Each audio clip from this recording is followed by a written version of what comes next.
Hola, ¿qué tal? Bienvenidos a otro webinar de Empleos TI. Esta semana estamos llevando a cabo la semana de reclutamiento TI de Tech Jobs in USA. Pueden entrar a empleosti.com.mx diagonal tech-jobs-in-USA. Y pues bueno, el día de hoy tenemos una plática que se llama ¿Qué esperar de una entrevista en Silicon Valley? Donde Juan Carlos Pérez nos va a dar una pues muy buena plática. Juan Carlos es ingeniero en sistemas computacionales, egresado del Departamento de Computación del Cinvestav y cuenta con 9 años de experiencia como ingeniero de software en el entorno móvil. Desde 2017 forma parte de Facebook, en donde además de contribuir en el aspecto técnico, se ha involucrado en reclutamiento e iniciativas por la diversidad. Pues bueno, vamos a estar también aquí anotando sus preguntas. Pueden ir escribiendo sus preguntas para que Juan Carlos las conteste al terminar la plática. Se las leemos para que él dé su opinión. Y pues bueno, sin más, los dejo con Juan Carlos. Adelante, Juan Carlos. Hola, ¿qué tal a todos? Buenas tardes. ¿Cómo les va? Esperando que para las personas que se encuentran en la Ciudad de México, en el Valle de México, estén bien de salud después de lo que pasó hoy temprano con el sismo. Les mando mis mejores deseos. Muchas gracias por la introducción. Como bien les comentaba, yo soy ingeniero de software en Facebook desde hace casi 3 años. Y durante este tiempo laborando en los Estados Unidos me he familiarizado con los procesos de reclutamiento desde grandes empresas como son Facebook, LinkedIn, Amazon, etcétera, a también empresas más pequeñas o de tipo startups. Poco a poco los procesos de reclutamiento se van haciendo más similares entre sí, con la consideración de que a veces las startups esto lo pueden hacer más ágil o más abreviado debido a que no cuentan con con un departamento, digamos, de reclutamiento tan extenso como sí lo tiene una empresa de mayor tamaño. Entonces, en general, el proceso es similar entre una y otra y la finalidad de esta plática es dejarles en claro a los candidatos que desean aplicar desde fuera de Estados Unidos, explicarles en más detalle en qué se diferencia este proceso de la forma en que están acostumbrados a aplicar en México y qué etapas conlleva, qué roles y qué personas se ven involucradas en este proceso y cómo se va navegando el proceso de reclutamiento como tal. Yo pienso que el proceso de reclutamiento debe de empezar mucho antes de que tú aplicas a una oferta de trabajo en línea o que un reclutador te contacte. El proceso debe de comenzar desde antes con un proceso de preparación como tal. En el caso de querer aplicar a vacantes en Estados Unidos, es muy importante que ustedes cuenten con un nivel de inglés aceptable. Al menos de nivel de conversación, debido a que varias de las entrevistas se llevarán a cabo por teléfono o de manera remota, y más aún en la situación actual en la que vivimos con la cuestión de la pandemia. eh, pues este tipo de contactos se van a hacer a través de llamadas telefónicas o de videollamadas. Entonces, primer paso para cómo prepararte sería el incrementar tu nivel o preparar tu nivel de inglés conversacional. El segundo punto importante a considerar sería el alinear tu experiencia con el rol para el cual estás aplicando. Hablar en estos tiempos de un ingeniero de software es un concepto muy genérico. Podemos tener ingenieros de software web, podemos tener ingenieros de software móvil, etcétera, dependiendo de la tecnología en la que se especialicen. E incluso dentro de los mismos roles específicos como lo es móvil, algunos de ustedes, como bien saben, existe la especialización de que es Android, desarrollador nativo o iOS, etcétera. Entonces, es importante que primero que nada alineen su perfil profesional a la vacante por la que están aplicando. Si la empresa para la que quieren aplicar o el conjunto de empresas para los que quieren aplicar están buscando ingenieros con cierto perfil, deben de tratar de que su propio currículum y su perfil profesional esté alineado a esto. ¿Por qué? Esto es importante. Los reclutadores revisan cientos, si no es que miles de currículums o de perfiles de LinkedIn diariamente. Entonces no van a hacer una revisión exhaustiva de su resumen, de su currículum, o no van a estar leyendo todas y cada una de sus experiencias previas para determinar si el candidato es apto o no para ser incorporado en el proceso de reclutamiento. Lo que va a suceder en la mayoría de los casos es que los reclutadores buscan lo que se llaman palabras clave en tu perfil de LinkedIn o en tu currículum para determinar si cuentas con todos los requerimientos básicos para ese perfil o para esa vacante. Incluso me puedo llegar a imaginar que ya se cuenta con herramientas de reclutamiento que automatizan este proceso. Es decir, que se le puede alimentar el currículum como tal o el contenido de texto de tu perfil LinkedIn y va a extraer este conjunto de palabras clave para determinar si las palabras que se están buscando para cierto perfil aparecen en tu currículum.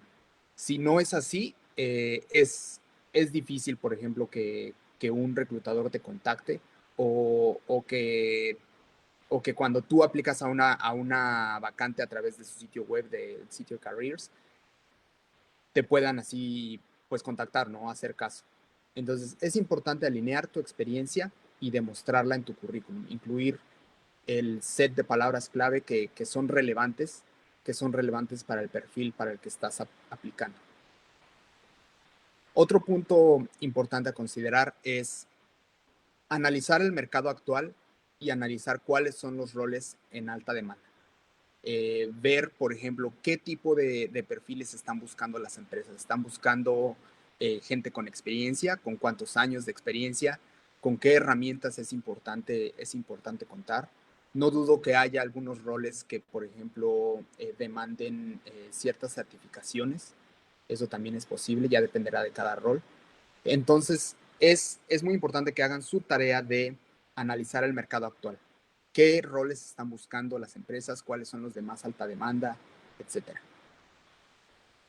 Y por último, una vez que ya cuentas con un nivel de inglés aceptable, que ya tienes un currículum bien redactado, obviamente en inglés, con palabras clave alineadas al rol, y que estás aplicando a un rol que está en alta demanda o muy demandado por las empresas de tecnología, el último paso para complementar todo esto y cerrar el círculo como tal sería el repasar lo que son conceptos básicos de algoritmos, de estructuras de datos, ya que muy probablemente cuando apliques a una vacante de ingeniería, esto será el punto que será evaluado.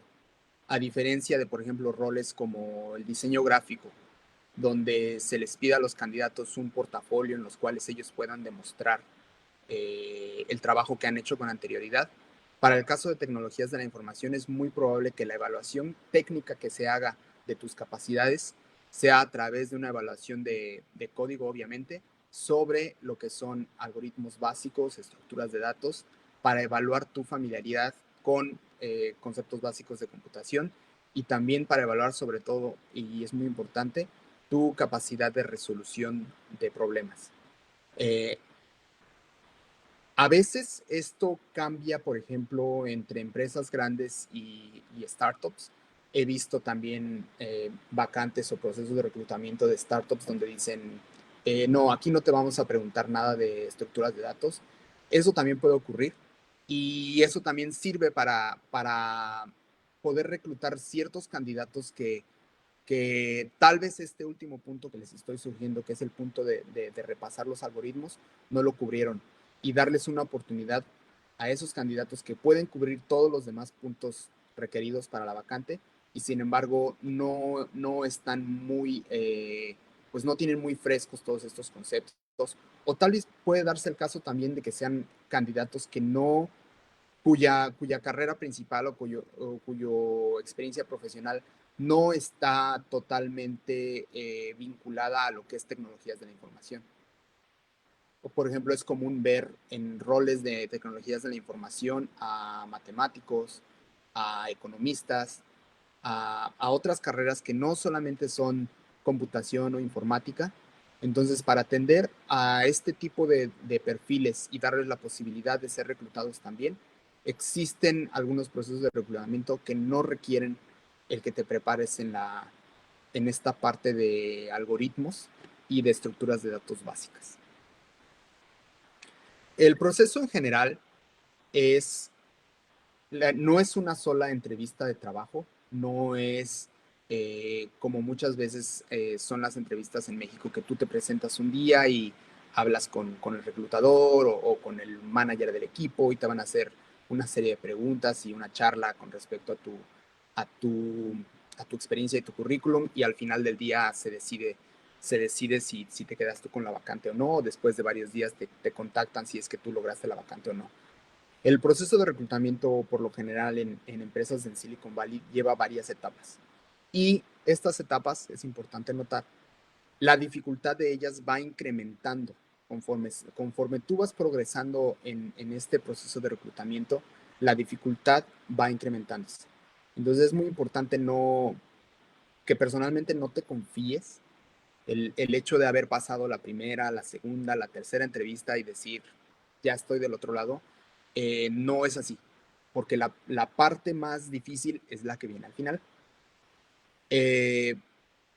La finalidad de este proceso es obviamente validar la información que tú estás dando en tu currículum como tal, en tu perfil, y determinar el nivel técnico que tú pudieras tener, como digamos, por ejemplo, ingeniero. ¿Esto por qué sucede así? Puede ser que en tu empresa tal vez tu crecimiento profesional no era tan acelerado, o la estructura de tu empresa no te permitía subir el escalafón técnico, pero sin embargo, en otra empresa que es de tipo startup, puede ser que tu perfil sea suficiente o sí sea de ese nivel senior. Entonces, para eso es importante que en el proceso de reclutamiento se evalúe tú en qué nivel estás colocado. Puede obviamente ocurrir a la inversa, que tú vienes manejando un perfil senior o de mucha experiencia, pero realmente no has estado expuesto por ejemplo, a todas las tecnologías disponibles en el mercado, o no has estado, o el producto en el que has trabajado no te expone a una escalabilidad global, como es el caso de productos de, digamos, Google o Facebook. Entonces, este proceso de reclutamiento por etapas lleva a esa finalidad: determinar en todo el proceso en dónde tú estás en la gama de perfiles de experiencia de ingeniería de software. Y obviamente, una vez que superas tú las etapas de reclutamiento, se te va a generar una oferta acorde al nivel que tengas, acorde al nivel de, por ejemplo, de ingeniero, al nivel de científico de datos, etc. Dependiendo de qué nivel de experiencia tengas y qué nivel de habilidad técnica y habilidad de profesional pudiste demostrar, es la oferta que finalmente se te va a extender. ¿Esto qué quiere decir? Que el proceso de reclutamiento no te va a dar la misma oferta a todos. Puede haber 2 o 3 candidatos con diferente experiencia. Los 2 o los 3 van a conseguir la oferta. Sin embargo, cada uno de ellos va a conseguir una oferta distinta, o un nivel de rol distinto. En este punto me gustaría recalcar que la negociación sobre la oferta, por ende, tiene que ocurrir hasta el final. Una gran diferencia que yo veo entre, por ejemplo, la forma en que se distribuyen las vacantes en México y la forma en que se distribuyen acá, es que yo he notado, hasta donde me quedé, en México es muy común que el primer punto de discusión en una vacante cuando se publica es el salario. Es el primer dato que se hace público, ¿no? Aquí, en lo que he vivido en mi experiencia, no es así. Debido a que, por lo mismo que les digo, su nivel va a ser evaluado durante las entrevistas. Entonces la oferta va a variar mucho de qué nivel tengan ustedes, y por ende a ustedes no se les pueden dar números finales de cuánto voy a ganar en tal rol. Lo que sí se puede determinar en un principio es un rango. Ustedes a la hora que apliquen a un rol o que un reclutador los contacte, pueden hablar de un rango de ingreso monetario, de compensación del rol. Sin embargo, los números finales los van a ver hasta el final del proceso. Y por ende, si ustedes quieren negociar, lo cual siempre se recomienda, negociar ocurre hasta el final. Hasta una vez que ustedes ya tienen la oferta laboral aterrizada, es cuando debe de ocurrir la negociación. Obviamente también hasta que tengan ustedes la oferta laboral, es cuando se discuten temas como son apoyo para reubicación, apoyo para cuestiones migratorias en caso de que se requiera que se muden fueron, el reclutador fue quien los buscó a ustedes para hacerles la oferta, como una forma de animarlos para que se cambien de empresa, se da este sign-on bonus. Eso es una práctica común. A través de todo el proceso debe haber una comunicación continua y también, algo importante, hay mucha flexibilidad. Aquí en las empresas de Estados Unidos se atiende las necesidades del candidato y se le da mucha atención a lo mismo. Entonces, si tú no te sientes preparado, si tú 2 días antes de la entrevista tuviste alguna eventualidad, algún accidente y no te sientes seguro para llevar a cabo el proceso, sin ningún problema tú puedes solicitar un cambio de la entrevista, posponerla, incluso el decir al candidato, ¿sabes qué? Sí me interesa este rol, sí me interesa ser parte de tal compañía, sin embargo ahorita no estoy buscando un cambio de trabajo o estoy muy contento en el trabajo en el que estoy y no busco cambiarme en el mediano plazo. También ha ocurrido, por ejemplo, en el caso ahorita de la pandemia, que muchos candidatos dicen, ¿sabes qué? No me siento cómodo el cambiarme de trabajo en esta situación por la cuestión de estar trabajando desde casa, no me siento seguro de entrar a un nuevo ambiente, a una nueva compañía con la situación de la pandemia. Entonces, es totalmente aceptable y esto no afecta para nada su proceso de entrevista o los descalifica de ninguna manera. Es decir, mientras ustedes mantengan esta comunicación abierta y flexible, continua con el reclutador, sin ningún problema se les van a poder adaptar las entrevistas, posponerlas, etcétera. Bueno, ya cubrimos lo que es el proceso en general, lo que es la preparación para el mismo, el preparar tu nivel de inglés, el preparar tu currículum. En general, la entrevista tiene 5 etapas. La primera fue la preparación. La segunda sería el contacto con el reclutador, que puede ser iniciado por el reclutador o ustedes aplicando a una vacante en algún sitio de la compañía o donde lo hayan publicado. El tercer paso sería la entrevista exploratoria. Por lo general es por teléfono, por eso les comento lo del nivel de inglés conversacional. La cuarta etapa sería la entrevista telefónica, la cual puede ir complementada con lo que es, para el caso de ingenieros de software, con codificación en línea. Y la última etapa, que es con la que ya se culmina y que es el paso en el que ustedes tienen que asegurar la obtención de la oferta, es la etapa presencial. Por supuesto, ahorita con la pandemia esto ha cambiado, el último paso sobre todo, y se ha transicionado, en lugar de ser entrevistas presenciales, a hacer entrevistas por videoconferencia. También, incluso antes de lo que fue la pandemia, existía esta forma de aplicar remotamente por videoconferencia para casos de candidatos que, por ejemplo, no se pueden desplazar, ¿no? Que por alguna razón no pueden viajar o en caso de que tengan que venir a Silicon Valley o que digamos que el proceso de reclutamiento tiene que acelerarse y el candidato no cuenta con una visa, etcétera. El proceso se adaptaba. Las entrevistas presenciales se adaptaban a videoconferencia. En la actualidad, con la cuestión de la pandemia, pues ya, todas son por videoconferencia, ese set de entrevistas finales. Cubrimos de estas 5 etapas el primer punto, que es la preparación, el segundo punto, que es aplicar o ser contactado por el reclutador. Y en un momento vamos a hablar de las entrevistas como tal, comenzando por la entrevista exploratoria. Durante todo el proceso hay distintos roles que se ven involucrados conforme tú vayas progresando en el reclutamiento, empezando por, obviamente, el reclutador y el candidato, que son los primeros que están en contacto.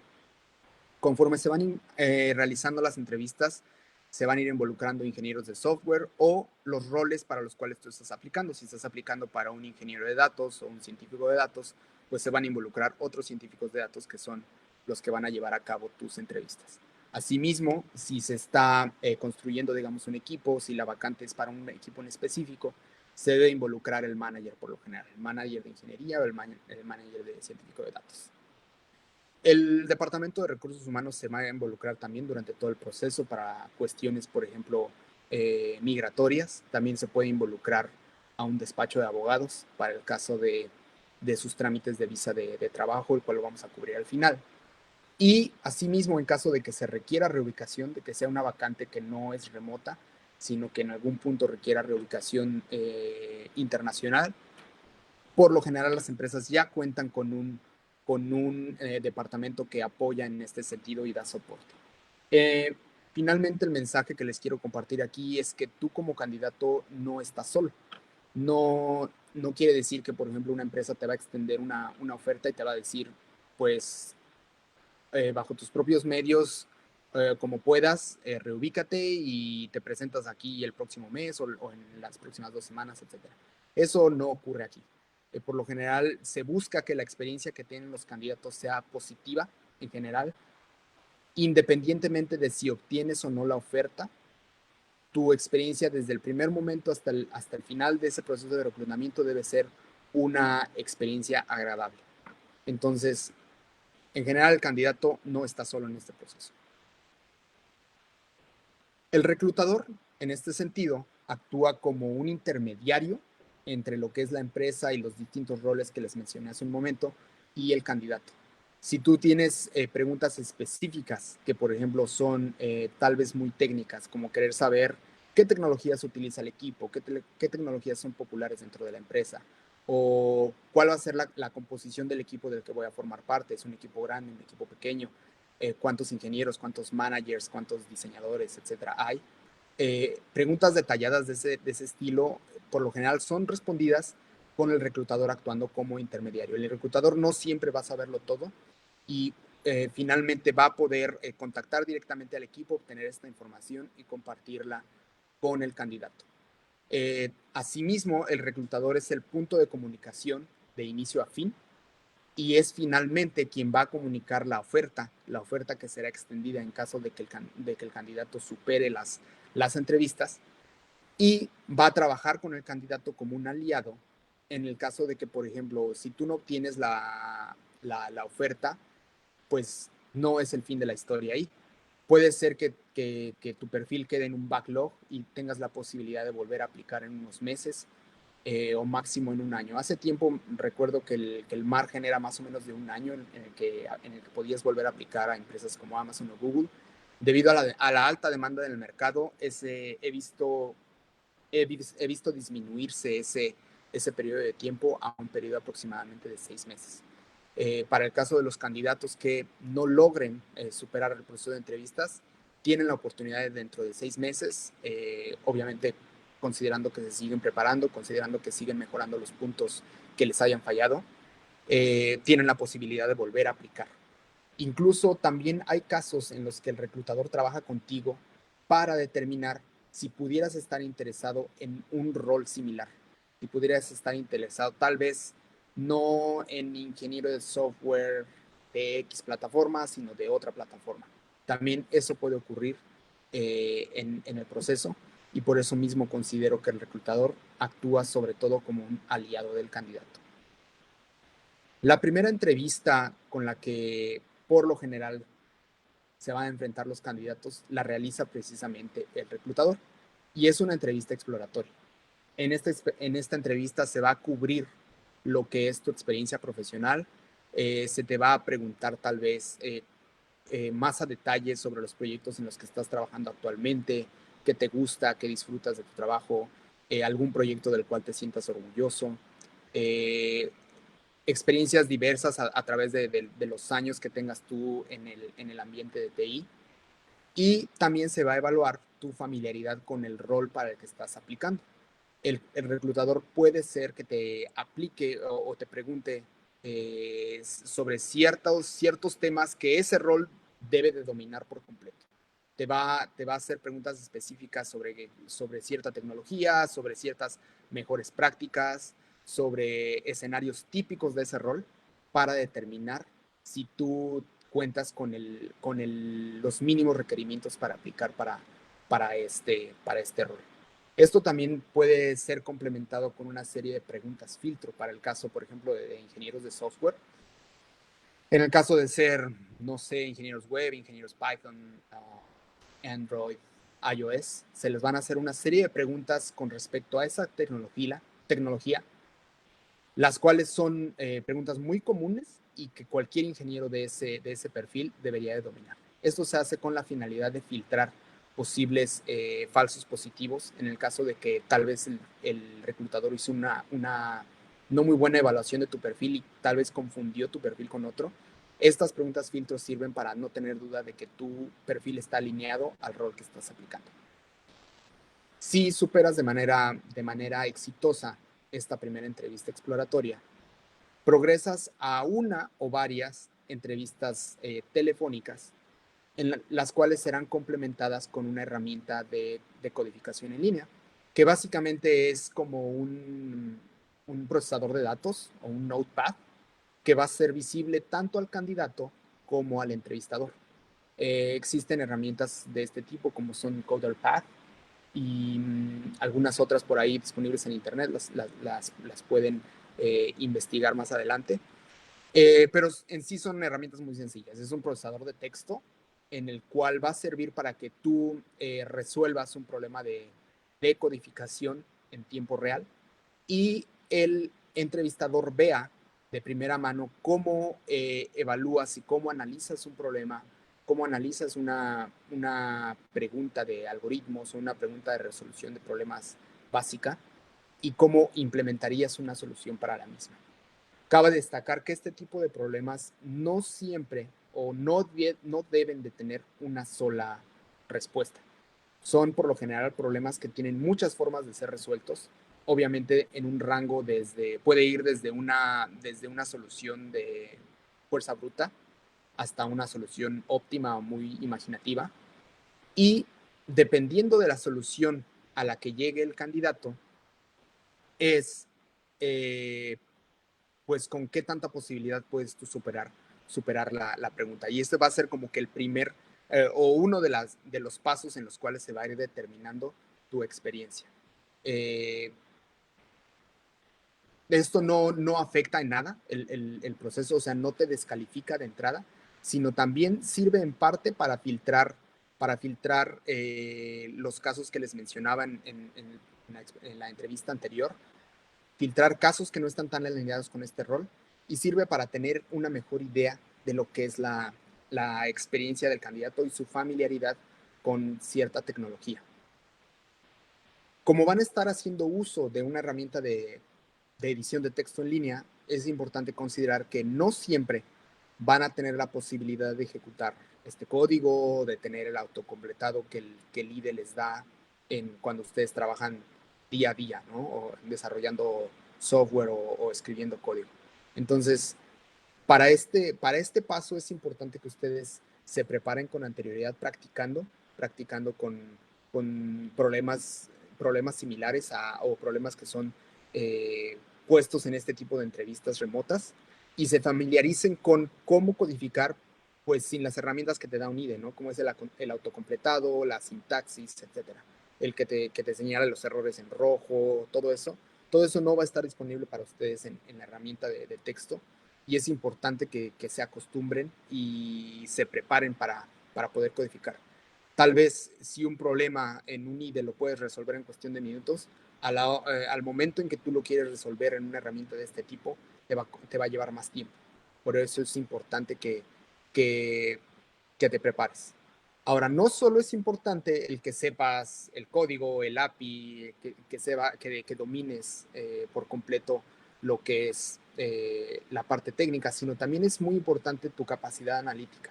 Es muy importante el que antes de empezar a codificar, tú analices el problema y contemples o sugieras diferentes formas de resolverlo. Así de, la primera forma que se me ocurre es tal forma. Y establecer un diálogo con el entrevistador, que de hecho los entrevistadores para eso estamos preparados, un diálogo en el cual el entrevistador puede ser que te vaya guiando en caso de que pues andes ahí medio perdido en la solución que estás sugiriendo, o te, eh, o te vaya aprobando, no te vaya diciendo si vas bien, sigue en este sentido, persigue esta solución, etcétera. Entonces es importante, antes que nada, analizar el problema antes de empezar a codificar cualquier cosa que se te ocurra, ¿no? Es terrible el que tú se te plantea una pregunta y lo primero que haces es void, main void o printf, etcétera. Lo primero que tienes que hacer es analizar el problema y sugerir distintas formas de solucionarlo. Por último, el último punto importante de esta entrevista, el último punto a considerar, es que por lo general esta entrevista es la primera que lleva un tiempo limitado. En la entrevista exploratoria puede llevarse a cabo como una especie de charla con el reclutador. El reclutador va a tener un colchón de tiempo para dedicarte a ti debido a que tiene que considerar qué tanto puedes explorar tu experiencia profesional o qué tanto puedes hablar sobre tus proyectos actuales. En la entrevista telefónica, que es enfocada totalmente a código o al aspecto técnico, el tiempo será limitado. Entonces es importante practicar en este sentido de que tú vas a poder resolver un problema en X tiempo determinado, en 15, 20, 25 minutos. Debe ser el máximo que tú debes de considerar para analizar un problema, sugerir soluciones y proceder a codificarlo. Y por último también, y no menos importante, el proceder a hacer prueba de tu código. Esta prueba puede ser manual o en caso de que cuentes con una herramienta que te provee ejecución, pudieras también implementar algunas unit tests, por ejemplo, pero eso yo pienso que sí te llevaría un poquito de más tiempo. Entonces es importante que al menos consideres que tu código lo vas a probar manualmente. Para los candidatos que ya superaron la entrevista exploratoria y superaron la entrevista telefónica, el último paso y el más importante es la entrevista presencial. El código, la parte de código será muy similar a la anterior, pero no solamente se va a evaluar la parte técnica en estas entrevistas presenciales, sino también tu capacidad de, por ejemplo, de colaboración y de trabajo en equipo. Vas a tener una entrevista tal vez con una persona que no es ingeniero, sino más bien puede ser un manager, en el cual te va a poner situaciones hipotéticas en las cuales va a evaluar tú cómo te comportarías en ese caso. ¿Cómo haces para colaborar en equipo? ¿Cómo es tu estilo de trabajo? Si es individualista, si es más grupal. Y este tipo de entrevista, otra cosa que tiene en común con la técnica es que no hay una sola respuesta correcta. Puede haber muchas respuestas correctas y válidas. Otro tipo de preguntas que se les hace o de entrevistas que se hacen de manera presencial o por videoconferencia son las entrevistas de diseño. En general he visto que estas entrevistas casi no son exploradas y hay muchos candidatos que en general en internet buscan recursos como son videos de YouTube o incluso documentación de cómo se llevan a cabo estas entrevistas de diseño de sistemas. Lo que les puedo decir en general es que estas entrevistas no conllevan desarrollo de código, no les van a pedir que implementen un servidor web, no les van a pedir que implementen un API, etcétera, sino les van a pedir que diseñen de manera general cómo funcionaría un sistema, cómo funcionaría una herramienta, qué componentes debe de tener, como lo que es un servidor web, una base de datos, un canal de comunicación, etcétera, qué se debe de tomar en cuenta para diseñarlo en general y el entregable o lo que se espera, la expectativa de este tipo de entrevistas es que ustedes terminen con el diseño de un sistema completo. Entonces, bueno, eso fue por último la entrevista presencial, que cubre la parte de código, que es muy similar a la telefónica, la parte de diseño de sistemas y la parte de situaciones hipotéticas de trabajo, que son, por ejemplo, trabajo en equipo, situaciones, trabajo bajo estrés, etc. Al final, una vez que el candidato consiguió superar todas estas etapas, viene lo que es la oferta, que como les platicaba va a depender del perfil que pudiste demostrar durante el proceso de reclutamiento. Para este punto, yo pienso que es importante que los candidatos exploren con anterioridad el mercado, como se los mencioné anteriormente. Existen muchas páginas de internet que actualmente te dan una idea de cuál es la remuneración o cuál es la compensación para determinados roles o perfiles, carreras, tomando en cuenta incluso años de experiencia. Entonces, la recomendación que se hace aquí a los candidatos es que se informen con anterioridad para saber en dónde está su oferta, ¿no? En dónde se ubica, si está muy bien, está aceptable o sabes que tengo que negociar algo mejor. Cuando tu oferta implica el que te vas a reubicar, un punto muy importante a considerar es el análisis de costo de vida. Tal vez la compensación parezca ser muy atractiva debido a que obviamente entre los dos países existe una diferencia de moneda y diferencia de costo de vida, pero incluso dentro de ciertos países, tanto en Norteamérica como en Europa, existe una gran diferencia de costo de vida entre una ciudad y otra. El mismo ingreso te puede dar una calidad de vida muy distinta entre una ciudad y otra, entonces por eso es importante que el candidato se prepare analizando también a través de recursos web con comparadores de recursos, de costos de vida en determinadas ciudades a donde posiblemente se tuviera que mudar. Y por último y no menos importante, es importante considerar que te debes de adaptar a un nuevo entorno. Te vas a adaptar a un nuevo entorno de vida, te vas a adaptar a un nuevo ritmo, a una nueva sociedad. Entonces, no está de más el tomarlo en cuenta y no echar en saco roto esa consideración. Porque tal vez si tú has vivido toda tu vida en cierto lugar, es posible que al llegar a un nuevo lugar te tienes que adaptar a todo desde cero. Entonces, es importante que tomes en cuenta también que el proceso de adaptación va a llevar o va a conllevar un tiempo de adaptación. Por último, y para cerrar la plática, está el aspecto de inmigración. Cuando ustedes aplican a una entrevista a una empresa de Silicon Valley, lo primero que se les va a requerir es que sean elegibles de una visa de trabajo, lo cual mientras cuenten ustedes con un título universitario o puedan demostrar su experiencia profesional con cartas de recomendación o con otra documentación, es posible obtener una visa de trabajo por estos medios. Existen diferentes tipos de visa de trabajo, los cuales se van a determinar de acuerdo a su situación personal. Y estos aspectos, como se los dije en un principio, ya se definen hasta el final.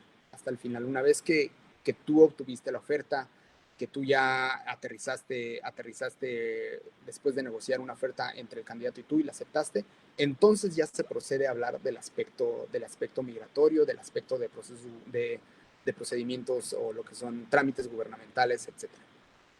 Algunas empresas, dependiendo de su tamaño y dependiendo de su presupuesto, puede ser que cuenten con programas de apoyo para la reubicación. Puede ser que, por ejemplo, te ayuden con tus costos de mudanza, con tus vuelos, con traslados, etcétera. Pero esto no siempre va a ser el caso. Y también el Departamento de Recursos Humanos, por lo general, una vez que tú ya aceptaste y estás en el proceso de tránsito, en el proceso de transición, te va a apoyar para lo que es los trámites gubernamentales y de otras cuestiones como es apertura de cuentas bancarias, etcétera. Porque si tú estás obviamente trabajando en Silicon Valley, todo lo que es tu remuneración y tu documentación tiene que ocurrir dentro de Estados Unidos, por ejemplo, en el caso de ser Silicon Valley. Y eso es el último tema que les quería cubrir para dar un resumen de lo que hablamos. Hablamos de lo que son las etapas de una entrevista, que dijimos que eran 5, comenzando por la propia preparación del candidato, pasando por el contacto con el reclutador o con la vacante, los 3 tipos de entrevistas, empezando por la exploratoria, luego la telefónica y por último la presencial o de videoconferencia. Mencionamos que las entrevistas van incrementando en dificultad. Mencionamos también que diversos roles se ven involucrados, o sea, no solamente va a ser un proceso entre reclutador y candidato, sino otros roles, ingenieros, managers, etcétera. Y por último, los temas finales, que son la negociación de la oferta, el análisis de las remuneraciones de perfiles similares, de análisis de costo de vida. Y por último, el proceso migratorio lo cubrimos a muy grandes rasgos porque no soy especialista en eso, ni soy abogado y no quiero que crean así a gran detalle lo que les puedo decir. Y eso sería ya todo.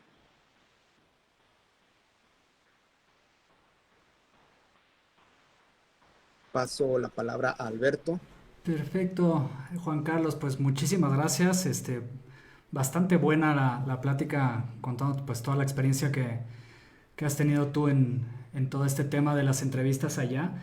Tenemos algunas preguntitas. Si quieren poner Claro. alguna pregunta para Juan Carlos, para conocer su opinión o ver lo que él puede responder, pues váyanlas poniendo ahí. Y mientras te voy leyendo algunas de las que ya están, Lalo Barrón pregunta, ¿qué nivel de inglés piden?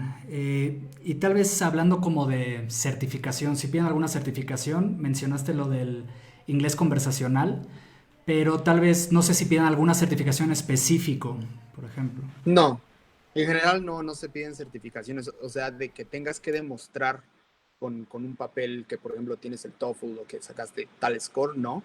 Sin embargo, la mejor forma de demostrar tu inglés es entablar una conversación telefónica. Un punto importante a mencionar aquí es que los reclutadores están totalmente conscientes de que los candidatos son internacionales. Pueden estar entrevistando a candidatos en Latinoamérica, en Europa del Este, etcétera. Y están al tanto y consideran que muchas veces las personas no dominan el inglés por completo.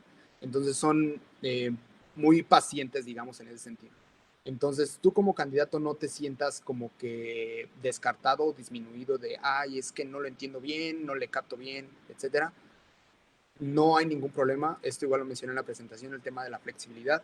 No hay ningún problema con que tú digas, me puedes repetir la pregunta, puedes hablar despacio para que te entienda, porque no, mi skill de comprensión está a nivel medio, por ejemplo. Eso no te descalifica como candidato. Entonces, resumiendo, no se piden certificaciones y la mejor prueba de cómo saber que tu inglés está bien es estableciendo una conversación telefónica con un hablante nativo y que puedas llevar el hilo, por decirlo en palabras llanas. Perfecto. Lalo Barrón también pregunta, ¿cómo puedo prepararme para una entrevista técnica, o sea, ya a nivel técnico, en inglés? Ah, aquí les voy a poner hay un libro muy bueno que se llama Cracking the Coding Interview. De hecho, aquí lo tengo, se lo voy a poner en la pantalla. ¿Sí lo logran a ver? Sí, ahí se ve en la pantalla. Sí, este libro es muy bueno. Eh, lo pueden pedir por Amazon, o creo que también está como ebook. No se espanten de que está un poquito gordito. La mayoría de este libro es código. Una parte inicial es teórica, habla del mismo proceso que les acabo de hablar. La autora es una persona encargada de reclutamiento en empresas como Amazon, LinkedIn, y entonces está familiarizada con este proceso. La primera parte del libro habla del proceso de entrevistas, habla de los temas que les hablé de algoritmos y conceptos básicos de computación para el caso de ingenieros de software, y el resto del libro son problemas ejemplo con todo el código de implementación incluido. O sea, tienen que copiarlo y pegarlo en el IDE y corre y todo. En específico creo que están resueltos en Java para desarrolladores Java o Android. Eso es muy útil. Para cualquier otro desarrollador pues tendría que hacer la traducción correspondiente, pero este libro es muy bueno y se lo recomiendo. Es el que yo utilicé para mi preparación antes de entrar a Facebook. Súper. Em, Alejandro B. Villaseñor dice, ¿la edad afecta de alguna manera en algún momento en las etapas de reclutamiento? No, no, la edad no. Incluso hablando en mi experiencia personal de el caso de Facebook, Facebook es una empresa que tiende a contratar personas jóvenes, tiende a contratar desde recién egresados, interns, hasta ingenieros de software jóvenes. La cultura es muy jovial dentro de Facebook, pero sin embargo también hay ingenieros de todas las edades. Entonces eso no es un impedimento. Muy bien. Marco Antonio López Martínez. Hola Juan Carlos, ¿qué literatura, libros o papers recomiendas con base en tu experiencia local para refrescar los conceptos básicos del ingeniero de software? Me interesa mucho conocer el nivel de ejercicios solicitados en las entrevistas. Claro. En primera, el libro que les recomendé, ahí trae una parte breve de lo que es todo el concepto de algoritmos básicos, por ejemplo, grafos, complejidad, eh, time complexity, etcétera. Y también en Amazon hay un libro que se llama Algoritmos Básicos, no recuerdo ahorita el nombre exacto.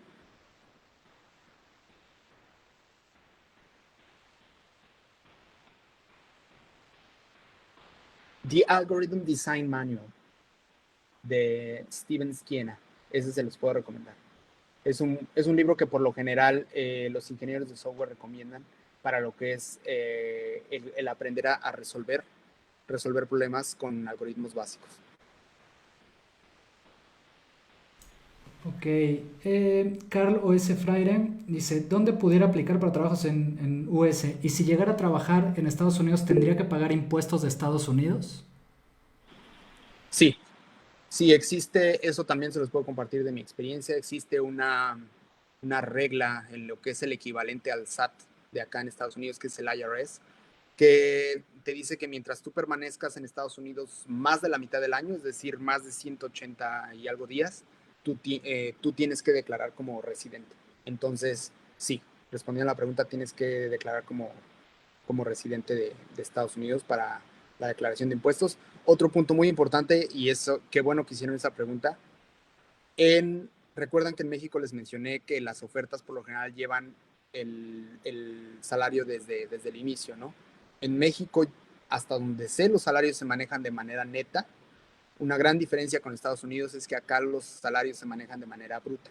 Es decir, cuando a ti te den una oferta de trabajo con X salario, número uno, va a ser antes de quitarle impuestos. Número dos, esa cantidad es anual. No es común que aquí se te dé lo que va a ser tu ingreso mensual, sino se te va a dar el ingreso anual. Simplemente lo vas a tener que dividir entre 12 ya. Muy bien, bueno, tenemos tiempo para una última pregunta. Felipe Hernández Wong dice, Juan, ¿cuál es el rango de salario mínimo que consideras suficiente para vivir en el área de Silicon Valley? Poniendo de ejemplo a una persona soltera, salidas esporádicas, etcétera. Mínimo Silicon Valley, yo pienso que 100,000 dólares al año, $110,000 al año sería el mínimo que sería aceptable para empresas de tecnología. Muy bien, pues ya se nos acabó el tiempo. Juan Carlos, sabemos que andas ocupado y tienes muchas cosas que hacer, pero te agradecemos muchísimo la plática. Esperamos volver a contar contigo en un futuro para alguna otra plática. Y pues de nuevo, Claro que sí. gracias. Claro que sí, no, gracias a ustedes por la invitación y te comparto a ti mi contacto por si gustas compartirlo entre los asistentes. Me pueden encontrar en LinkedIn, es la forma más sencilla, manden un mensaje, cualquier pregunta y con gusto le responderé. Perfecto, ahorita que tenemos tu contacto también lo ponemos ahí en el chat para que lo tengan por si quieren ya preguntarte directamente. Vi que había varias preguntas más que pues el tiempo ya no nos da, pero igual y pueden ponerse en contacto contigo y hacerte preguntas ya de manera más personal. Y pues de nuevo, muchísimas gracias. Claro que sí, gracias a ti por la invitación y un gusto haber estado con ustedes. Perfecto, muchísimas gracias, hasta luego. Hasta luego. Bueno, pues muchísimas gracias por haber estado en este webinar. Sabemos que había pues varias preguntas ahí que no salieron este, por cuestiones de tiempo, pero bueno, ya les vamos a poner ahí la forma de comunicarse con Juan Carlos para que él pueda pues contestarles de manera personal en su experiencia pues todo lo que quieran preguntarle. También ha habido algunas preguntas sobre el pronunciamiento de Trump sobre las visas. Bueno, lo más seguro es que toquemos esos temas o algo de esos temas en los webinars que vienen en la semana. Vamos a estar dando webinars a las 4 de la tarde del día de hoy hasta el día viernes.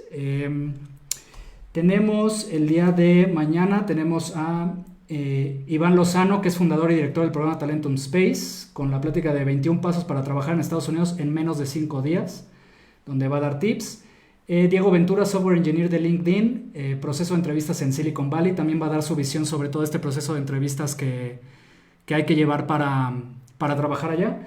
Y el viernes tenemos a Mitzi Posas, que es Senior IT Talent Advisor en Software Next Door, y ha llevado una plática sobre cómo, en qué son parecidas y en qué son diferentes las entrevistas de México con las entrevistas de Estados Unidos, también con algunos tips basándose en su experiencia.